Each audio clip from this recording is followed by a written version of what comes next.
Welcome to amidaedutech.com. Subscribe to Amida Edutech for more updates. So government has recently enacted three legislations on agriculture which are being talked about as quite transformative. The first one is on liberalizing the trade of agriculture. Second is on giving a framework for contract farming. And third is amendments to the Essential Commodities Act. The legislations have led to a lot of debate in the country. And one big question which many people are asking is on the MSP. Dr. Singh, what is this whole issue about MSP? And does these ordinances anyway have any bearing on the MSP system or mechanism that is going on? The concern what is being shown by some sections of the society is of MSP, and the government has clarified time and again and also in parliament that the MSP process is going to continue. Now the farmers of Haryana and Punjab especially and Western UP, and they have been getting benefits of MSP as they are able to sell their rice and wheat in the market and they are able to get the MSP prices also. So they were concerned whether with these three bills the MSP process will be somehow hampered.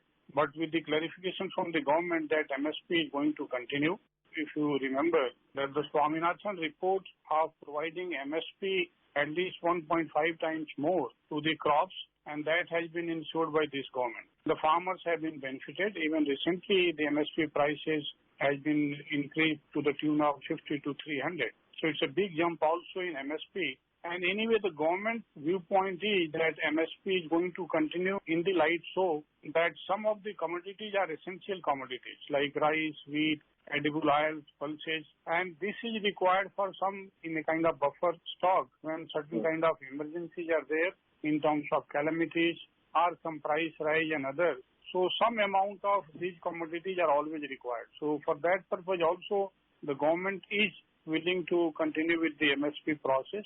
MSP will be there, and even more crops have been brought under MSP, and the government is eager to provide the MSP prices to the farmers. And MSP is an instrument to encourage farmers to grow certain commodities which are needed by the country. Being a large country with large number of population, so we require certain commodities in large quantity, and that's why government always tries to support the farmers to go for certain commodities. And that is still the policy of the government, and that is going to continue in years to come. And also what we have seen in the last 5-6 years is that our procurement under MSP of various crops, these pulses, oilseeds, rice, wheat has only grown. They haven't fallen. The quantum as well as in terms of value, it has grown. More number of farmers are now being covered under the MSP bracket as compared to earlier. Even the government says that a lot of more farmers have been joined into the MSP bracket. Very, very right. See, these are the indicators how the government is thinking to work. And even those commodities like I find the state of UP, the potato also was procured and wheat also from the non-traditional areas, millets also. Right. So rice and wheat, of course, it was there, but many more commodities are getting procured. The government ensured the higher prices by procuring pulses on higher prices. You will get the example also that how the production of pulses went so high from 16 to 17 million tons in 2016-17. Now around 25 million tons, almost 5-6 million tons more pulses, because government brought a policy of higher MSP and more quantity of procurement. Two things happened along with the provisions for new technology, new seeds which are required by the farmers, the storage facilities, and I think these are 3-4 strategies on which government has worked for pulses, and we have been able to be almost self-sufficient as of now. And so is the case with other commodities which government is trying. One another thing, a lot of emphasis is on opening up the trade and the marketing channels. It gives an option to the farmers to sell at different points. It does not confine to one single market. How do you think this is going to impact farmers? This is another revolutionary step because it will facilitate a kind of openness to the entire market. The farmers were bound to sell their produce in APMC markets only. And other than APMC markets, transactions were not allowed. Now the farmers are allowed to sell the produce from their own villages, from their warehouses. Anybody from anywhere, from any state can come buy it. Our farmers can take their produce and sell to other places. I find two ways it's going to be beneficial for consumers. The traders can come from the southern regions to northern region, and from northern region they can go to the southern region. They can buy the produce, they can bring back to their own regions and provide to the consumers. So consumers will be benefited in a big way, And the farmers also, for example, if I get an opportunity to sell my produce in those states where that particular commodity is not grown, so obviously the prices will be higher in those markets. So I am, as a farmer, is facilitated and encouraged to take my produce through online platforms and sell in those markets where prices are high. So I find it will change the cropping systems also. So traders, once they will start moving from one place to another, and the farmers also start moving from one district to another and from one state to another, both way it is going to be beneficial. At the same time, government also says that there will be APMC markets, they will continue. So those who are willing to sell in those APMC markets, they can continue to sell. But at the same time, it is important to mention that many of the state governments, they have got certain tax in the APMC markets. So farmers were paying those tax. But with this one market provisioning, the farmers need not to pay any kind of tax when they are selling out of APMC markets. And the other advantage that if I get a buyer who can come to my household level, he can come, he can buy, so there is no transportation involved. From my side as a farmer, I need not to store for a longer period. If I have got some agreement with certain traders, he will come and he will buy.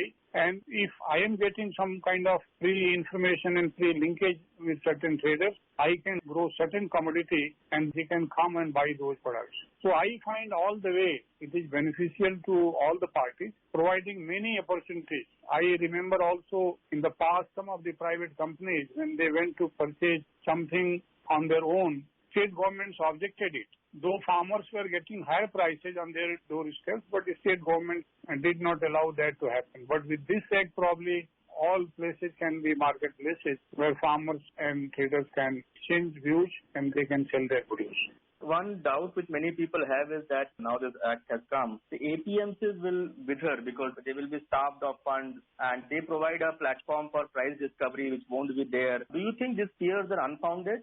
These are completely unfounded. I say that APMC markets and MSP, those are going to continue. And APMC markets will be, you can say, the platform where MSP will be actually insured.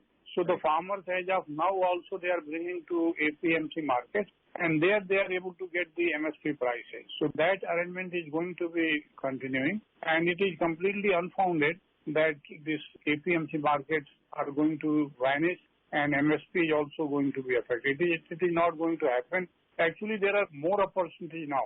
It can be also remembered that since long we have been talking that the investment from private sector is not happening in agriculture sector. Now it opens up gates. Governments cannot go to all nooks and corners of the country, but it is the duty of those who are earning, those who have got the capital and big infrastructure. They come in the villages, they come in the districts, and they create their infrastructure not only for the marketing, but also supporting production systems.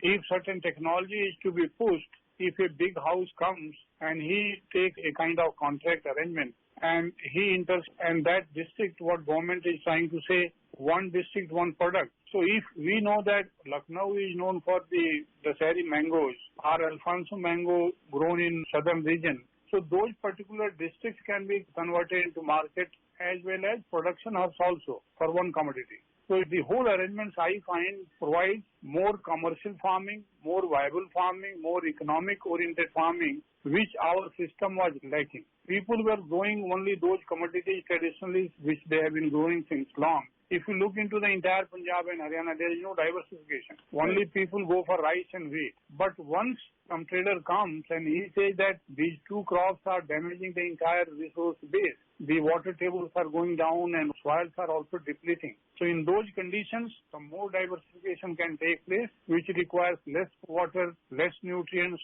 less stress on the soil, and more profitable, more quality production in terms of vegetables and fruit. So that can happen now. And that is very important for smallholders. It will also facilitate aggregation model because today one farmer grows something, he cannot go and sell it in the market. But if the same product is being grown by thousands of farmers in 10,000 FPOs which we are growing, each FPO becomes one commodity aggregator. Right. People of gather in one FPO, maybe 1,000 members or 2,000. If they start growing one or two commodities, all those farmers will be so much benefited. And this model is there in the other countries like Vietnam, which I have also studied, and I found that the same kind of model is there where quality production can happen, the farmers can come together, they can aggregate their produce, link with the traders, and that goes to the market. So that's how the production system will be affected, the quality of produce will be positively impacted, and it will be beneficial to the farmers. With amendments to the Essential Commodities Act, quite a number of commodities have been moved out of them. The act can be employed only in case of exceptional circumstances. How do you see this act impacting the agriculture sector? This Essential Commodity Act is very, very important one for a country like us. If you compare our country with the European countries, which are very smaller, they buy most of the food items from the neighboring countries or from the other countries because their population is so less and they can depend on other countries. Probably we are the largest producer of many commodities. We are the second largest in terms of population, also almost 1/6 of the entire world. So our responsibility is to produce certain commodities, but at the same time our responsibility is that it is equally distributed among the different kinds of sections of the society, including poor, the marginal, small, landless, even those who are rickshaw pullers. And for that, I think this kind of act is very, very important. Once, if there is certain calamity, for example, drought happens, if at that time also exports continues, we need the commodity to be stored in the godowns where we can support our own farm households, the consumers, the farmers. Even the marketing of certain produce continues to happen, but we need to preserve those commodities for emergencies. For that, I think this is very, very important kind of intervention that government can interfere in certain situations which are difficult, and some epidemic comes, like COVID-like situation has come up, and the government has enough buffer and it could provide the meals to 80 crores households in the entire country. So it happened because we preserved and then we were able to support to the large masses. What many people are saying is this act in its earlier version was quite restrictive. Private investments were restrictive to come in because there was always a fear of stockholding limits or raids being conducted by this thing. This gives some sort of certainty to the investment. Do you see it like that, the amendments that has been made? One amendment is on contract farming, and this provides an opportunity to the traders that he can come into the agreement with the farmers. Both the parties have to agree on agreement, and in this agreement, the trader is also sure that whatever agreement is there, farmer is going to oblige the trader to sell their produce on the already pre-decided rates. And farmer is also sure that if I have grown, the trader is going to buy it, whether the prices are crashing or not. So in this condition, I find both the parties are mutually benefited, and this probably will encourage more commercial farming. In the private sugar mills, you find that there is a catchment where the factory provides seeds, the technologies, the plant protection measures to the growers, and there is a buyback arrangement. So that is on a limited scale, but this act provides an opportunity that it can happen across the country, not for one commodity, but many of the commodities and most of the commodities. Processing and value addition has been one weak point in our country in the past. With this, there is a proposal to establish 2 lakh micro food enterprises, the micro processing units. If it starts happening and around 1 micro food enterprise, some employment will be also generated. At the same time, the raw material which is getting produced locally, that can be consumed by that unit itself. So there is a good picture ahead of us, and each one of us, whether it is farmers, consumers, traders, and also the scientific community, if all come together, probably the meaning and the purpose of this bill will be fulfilled for the betterment of the farming community as a whole. That is quite an optimistic note to end the discussion, Dr. Singh. Thank you for joining us. Thank you very much.